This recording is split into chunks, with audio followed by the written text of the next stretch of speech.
Hello and welcome to the Tjuonajokk restaurant. I'm Robert Hansson and I work here as a fishing guide. Today we're gonna talk about the trout fishing here and what gear I recommend to use, and also we're gonna have a look at the flies that I think suits really good for this river. Most people that come here, they're targeting grayling and they're targeting pike.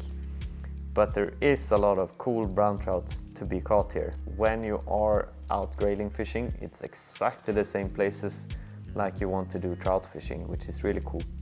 So you can expect to, when you are dry fly fishing or nymph fishing for grayling, that you will probably see that there is some brown trout in this river as well. If we put it this way, I would come here to fish for trout only for a whole week. I will definitely bring a rod that is similar to this. This is a 7 weight, 9 foot single hand rod. It's the Vision Meri, and it's with a proper reel to it. It's a Vision XO reel, and it's loaded with quite a lot of backing and a Vibe 85 Sync 3 line. I think this is a very versatile line that can get down into the deep holes of the Kaitum River and still not fish too deep for most scenarios. So I think this is really good. Could you do it with only this line? Sure, maybe. I also use floating line sometimes. I use the Bottom Express, but this is what is on my reel for at least 80% of my trout fishing here, so that's why you see it in this video. On this I have a tapered leader. This is the 9 foot Vision Ace leader, and it ends on 0.38. Connection to the tippet, I have a tippet ring here. On that I have a Prisma fluorocarbon tippet, which is in 0.36, about 1 meter or a little bit more. This setup is actually very similar to what I use for sea trout fishing on Gotland. On my own YouTube channel I made a video about exactly how I set it up more in depth. So everything from touching the backing to how I tie every knot on the leader and how I connect the fly line to the leader, how I tie in with the tippet ring and all. I showed it exactly, so if you have questions about that, I will leave a link to the rod setup in the description. Right now we're on the Fish Your Dreams own YouTube channel, so if you come from my channel, you're more than welcome to subscribe here, because we have lots of videos coming out on both. I produce the videos here as well. But let's talk about the flies. What do you need?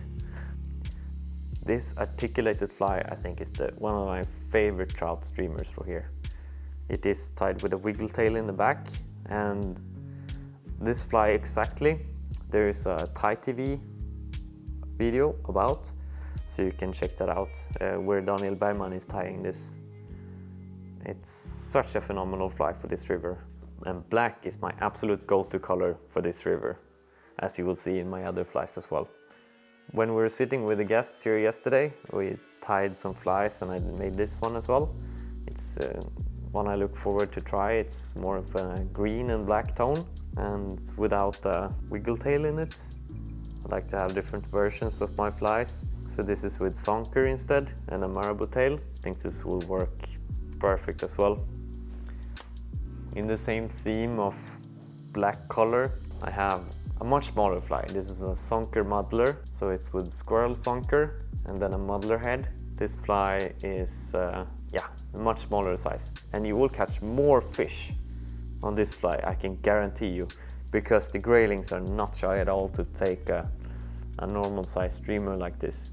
You are able to catch them on the dry, and the mouse is my absolute favorite way, or like a big caddis as well, like a extra large CDC caddis can be really good too. My newly found favorite as well is a Karl's Killer Graboid. This fly has a loose hanging hook as a trailer, and it's with zonker. This is a natural color. It's tied by Karl himself. It's not every day here, most likely, that it's good dry fly fishing weather. If you are fishing in the streams, you can bring a streamer rod and do streamer fishing, either with large flies to be more likely to only catch the trout if you want to target that, or you go with something smaller like a small zonker or so, and you have the chance for both grayling and trout.